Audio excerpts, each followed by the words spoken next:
Kadang-kadang nak didik anak, nak kejut anak pagi-pagi pun tak sabar. Sakit hati. Kenapa? Tiap-tiap hari kita, kenapa tak suami kita buat pula? Setuju tak? Ada tak sakit hati tu? Biar anak dia tak semayang. Bapak dia tak kisah. Anak dia tu anak siapa? Anak kita. Sakit hati, geram, marah. Ya? Dapat-dapat anak dah besar-besar. Tapi tuan-puan, satajiduni insya-Allah minas sabirin. Jadi orang yang sabar. Cakap kat diri apa dia, tak apalah, sampai mati mak akan kejut semua orang semayang. Sampai mati. Tuan-puan, menantu mak ayah ustazah, ialah orang tua-tua dah lah menantu. Bukan budak sekolah rendah, kan? Menantu dia ustaz belaka. Sekejap ya, saya ingat menantu dia. Semua ustaz. Yang sulung Profesor Madya, bekas pelajar Kolej Islam Kelang. Yang kedua, Akademi Islam Universiti Malaya, ustaz, guru besar. Yang ketiga, Hafizul Quran, 30 juzuk. Hafiz Quran 30 juzuk. Yang ketiga. Yang keempat, perempuan. Yang kelima, suami ustazah, ustaz juga.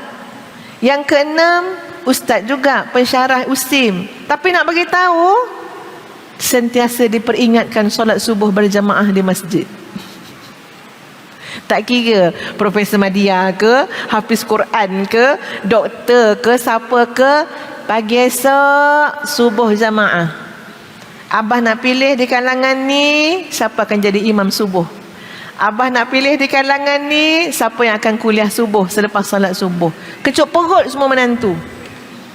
Kalau boleh nak tolak-tolak, ni lah.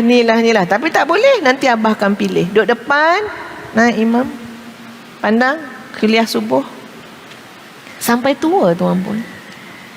Ustazah sampai tua, lupa nak beritahu umur ustazah berapa. Lebih kurang perempuan juga, dalam 35 atau 25. Ya Allah, umur dah 47, balik bulan lepas kat rumah.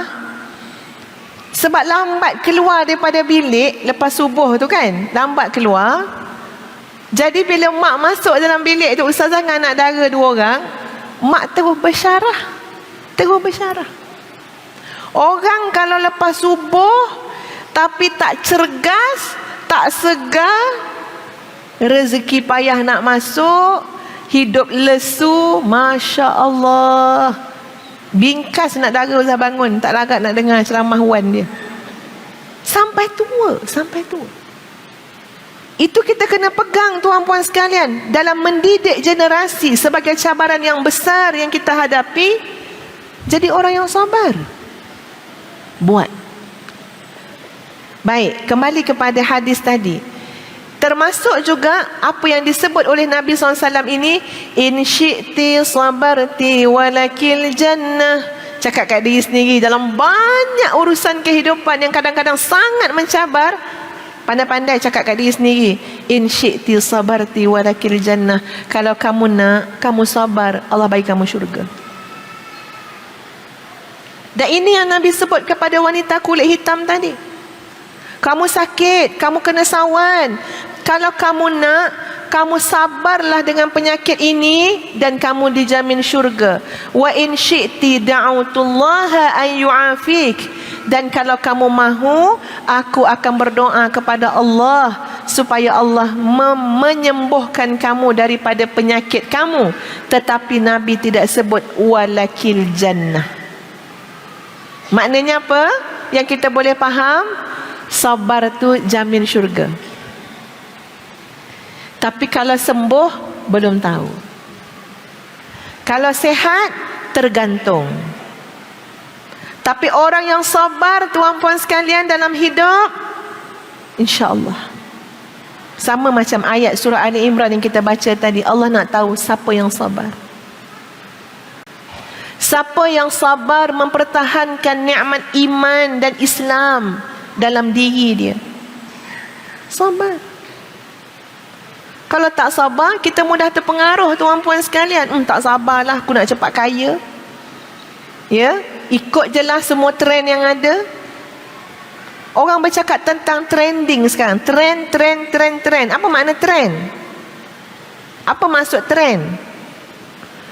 Mana guru bahasa Inggeris ni? Tolong bagi Ustaz maksud sebenar trend tu apa dia? Puan Rahmah, trend tu apa cakap Melayu? Apa ya trend cakap Melayu? Siapa boleh tolong Ustaz? Trend apa benda cakap Melayu dia? Perkara yang menjadi ikutan. Ya, bolehlah kan? Maknanya perkara yang menjadi ikutan semasa ya, ketika itu, yang jadi trending. Tapi kita jangan lupa ya tuan-puan, yang paling trending dalam hidup ini sepanjang zaman adalah Islam. Yang lain-lain semua ada graf naik turun. Semua luput di telan zaman. Yang tak luput di telan zaman adalah Islam. Siapa yang bersama dengan Islam, dia tidak pernah ketinggalan zaman. Betul. Tengok cara kita tutup aurat ni kan, yang biasa-biasa ni lah. Agak-agak ketinggalan zaman tak? Tak. Daripada zaman 80-an, 90-an, 2000, ni 2020, sesuai. Tak ada pun masa kita pakai orang kata ni mesti zaman batu ni makcik zaman batu ni, tak ada pula. Betul tak? Tengok ni daripada ni saya rasa Puspanita kan, ke Perkep kan, Masya Allah, sebab perasan ni polis ni ya, daripada Perkep.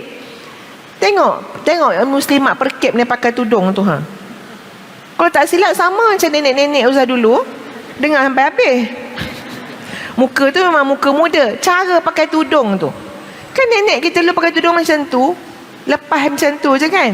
Pakai hari ni, apakah kata kita orang zaman batu? Tak. Bersama dengan Islam, trend memang sentiasa ikut zaman. Tapi kalau tinggalkan Islam, sekejap je. Tengok zaman-zaman dulu kan, macam mana dia punya fashion dia. Kebaya, setara mana kebaya dia dulu. Tak boleh pakai kebaya tu kecuali dalam tu kena pakai korset. Ingat tak tahun 70-an, tahun 80-an, semua pinggang macam kerengga. Tak terfikir kita pinggang kita jadi kerengga sekarang, ya? Zaman dulu. Tapi ada lagi tak fashion macam tu? Tak ada dah. Siapa dia pakai korset macam kerengga? Buat naya je. Habis dah. Kalau ikut perkembangan fashion, trending ketika itu lapuk sekarang. Orang lelaki pakai seluar kecil kat atas, besar kat pergelangan kaki bawah. Cuba hari ni pakai. Orang tak berkenan tengok. Dulu, ya Allah, ya, orang macam nak gila nak pakai seluar macam tu. Kenapa? Trending ketika itu, lapuk sekarang. Tapi tengok jubah putih, lapuk tak sekarang? Tak. Elok je. Ni muslimat-muslimat yang pakai jubah ni lapuk ke? Tak lapuk, elok je. Daripada 80-an, 70-an, 50-an, 60-an.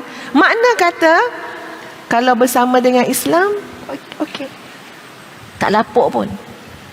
Tapi nak mempertahankan akidah Islam dalam diri kita, syariat Islam pada diri kita, pada keluarga kita, itulah cabaran yang besar hari ini. Dan bila sebut wanita salihah, dia tak fikir diri dia saja, anak dia, suami dia, adik-beradik dia. Betul tak tuan-puan sekalian? Kita akan fikir dapat-dapat mak-mak yang solehah ni kan, ya Allah, mikir anak je. Fikir anak supaya masuk syurga sama-sama. Fikir anak tak ada yang terbabas seorang, yang tersesat seorang, tergelincir seorang.